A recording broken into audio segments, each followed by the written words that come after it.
Hey folks, this is Kalani. It's finally happening. We have some class balance changes for the first time in patch 8.3. We went past Heroic Week thinking we would see some huge changes due to the class dominance, but nope. Mythic Week came and went and we were still waiting for some changes, any changes. This is the first patch I can remember where we just haven't seen class changes or balancing going into a new raid tier, and especially Mythic Raid Week. It's kind of crazy, but I guess we just needed to wait a little bit longer. There are also a handful of very important changes coming to the Horrific Vision system again, so I want to touch on that as well. Let's dig through these balance changes first though. I'll just go down the list as Blizzard has posted them. There aren't too many here, so don't get too excited, but here we go. Restoration Druids have a few. Rejuvenation now costs 10% of your base mana, down from 10.5%. Big changes so far. Efflorescence now costs 17% of your base mana, down from 21.6%. A bit more of a save there on the Druid's mana. And then Tranquility's direct healing has been increased by 11%. These changes are obviously to save Resto Druids a bit of mana and increase the effectiveness of their main raid cooldown. The developer notes here say they want to improve the raid performance of Resto Druids without affecting their strong dungeon and arena performance. And then we also have some damage buffs for a handful of specs as well. Marksmanship Hunters will see a 5% damage increase for all of their abilities. I know Beast Mastery has been dominating the Hunter specs so far in this tier, so this might give MM the little push it needs to climb just a bit higher on the DPS rankings. Windwalker Monks will also see a 5% damage increase for all of their abilities. I know monks have also been hurting, so it makes sense that they're on this list as well. 5% might not be a lot, but every little helps when you're on the bottom of the DPS meters. Frost Mages will also see the same 5% damage increase to all of their abilities, so all of the mages out there who hate the fire playstyle should be at least a little happier with these changes. I doubt anyone will take over the dominance of Fire Mage right now, but at least you can feel a little less bad about playing Frost. Enhancement Shamans are in this list as well, though they're only getting 3% instead of 5%. Maybe the dev team thinks a 5% buff would let Enhancement Shamans suddenly go super crazy with their DPS, but I kind of doubt it. Still, it's weird to see a 3% amongst all of these 5%. And last but not least, Demonology Warlocks will get the 5% damage increase as well. Hooray for Demonology! These changes don't really do much though. You can tell they're just there to try and appease the players who are complaining that their spec is being left behind. We'll ignore that some low performers aren't even on the list, but a straight damage buff, especially a 5% for almost every class involved, tells me this is more of a let's do this and see how it goes approach. They're not fixing any class problems, they're just hoping to increase the value of the underperforming specs.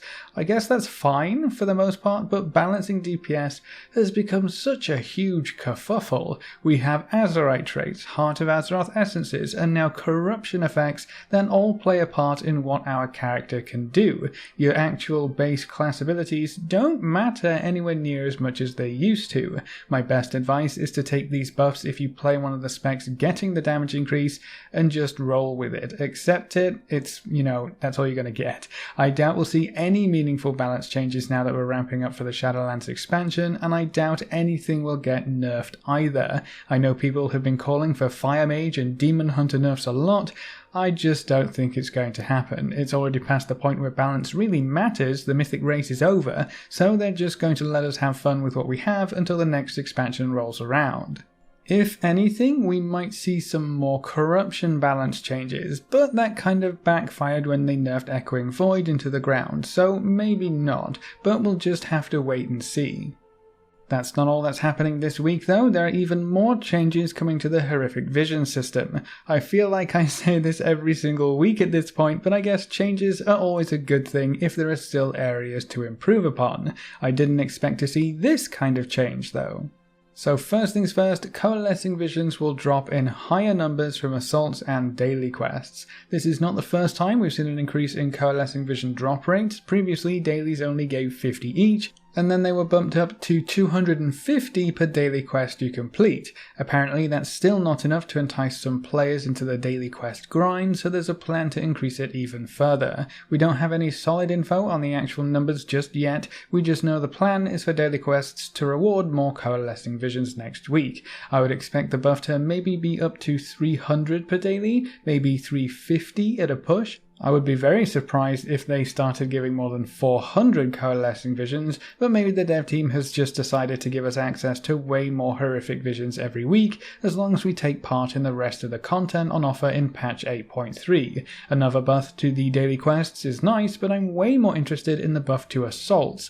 Right now assaults are one of the largest sources of coalescing visions every week. The Black Empire assault gives you a full vessel, while the 2 mini faction assaults give you 5,500 each. I wonder if they're going to add some coalescing visions on top of the full vessel that's rewarded from the Black Empire assault, or if they're just going to buff the assaults that already reward coalescing visions. Still, any buff to 5,500 is going to be huge no matter what, right? It could get bumped up to 6,000 or maybe 7,000. It really depends on what their overall plan is for this buff. A lot of the hotfixes and changes for horrific visions so far have kind of been the dev team just saying, alright, fine, we get it. Let's just let them have fun with the system, let's open it up. So if that's true, we may gain access to yet another horrific vision run when all is said and done. Right now we can get 4 runs in fairly easily if you complete all of the weekly and daily sources of visions. These buffs might just bump that up to 5, which is really exciting.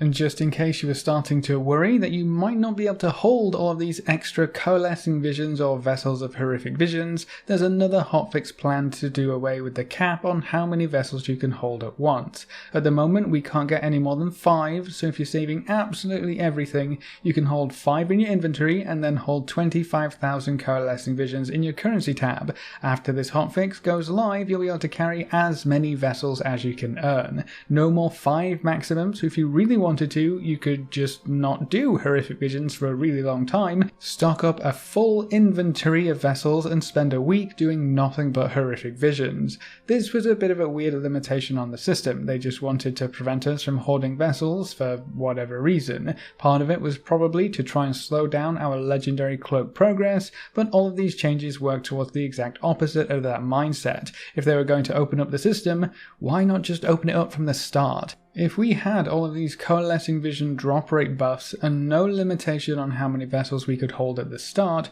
we would have almost 0 complaints about the system as a whole. The legendary cloak progress is already capped at 1 rank per week, so why restrict the system even further? I guess the dev team have come to the same conclusion, hence all of these changes and buffs. It would also be nice to see a change that makes the vessels stack now that we can hoard them as much as we want. Maybe that's in the pipeline as well. Having 5 in your inventory already takes up quite a bit of space. I can't imagine what that's going to be like now that we can collect as many as we want. Speaking of legendary cloak upgrades, that's also going to be a bit faster with these changes too. You know how you can only get 2 pages maximum in a horrific vision right now? Even if you clear all 4 bonus objectives that can count towards your pages, the extra 2 that you do don't give you a page at all for some reason. That's kind of weird, right? Well, that's also getting changed. Now every bonus objective can reward you with a page. This is only going to count for the Fear and Flesh quest progression where the corrupted and lost areas can drop a page each. That's from ranks 7 to 11 on your cloak. After that you need a different set of pages that only drop from lost areas, so we'll be back down to 2 pages at that point. But when the quests require up to 8 pages total, that's 4 runs right now. Even if you full clear, even if you 5 mask full clear, the max you can get is 2 pages. I don't really understand why this limitation was included either. Why not reward players for being able to clear a little bit more and incentivize people to push a little bit more? If you don't get pages for the bonus objectives, there's less reason to actually go for them. But if you can save a few vessels by getting 3 or 4 pages in a single run for playing well, that feels pretty great. Now this change does come a bit late. At this point, anyone who has been keeping up with their Cloak progress will be at rank 11 already.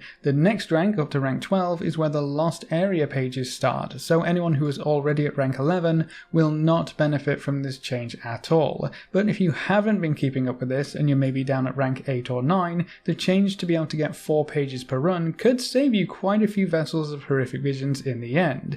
We didn't actually finish our quest this week yet, we've only done 1 run. So we have 2 pages out of the required 8. If we finish it before these hotfixes go live, we'll spend 3 vessels no matter what to complete this week's legendary upgrade. If we wait until after the reset, we can do it in 2 runs, so we will still save 1 vessel which can be used towards some of the later upgrade paths. If you haven't done the 8-page quest yet, I would strongly suggest you wait until after these hotfixes go live. They're currently slated to go live with the next weekly maintenance, so Tuesday the 25th for American servers. So if you skip this week and do it all next week, you'll actually get it done much faster. It's kind of interesting to note that the 2-page limit wasn't on the PTR for the majority of the testing period. The extra chests did have a chance to contain another page, but when the system went live, they shut that down entirely and restricted us to just 2 pages per run maximum.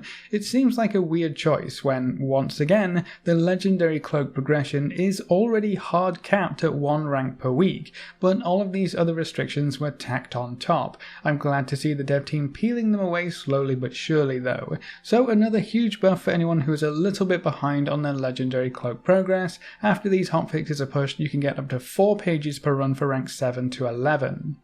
But that's all the updates we have for now. Class balancing and even more changes to the Horrific Vision system. Oh boy, I can't wait to make another video next week talking about more changes, probably, to the Horrific Vision system again. What do you think about the upcoming class balance tuning? Do you think any class absolutely needs a buff right now? Or maybe some classes that need a big nerf? Does any of this class balancing actually matter when corruption throws everything into chaos? Leave all your thoughts in the comment section below.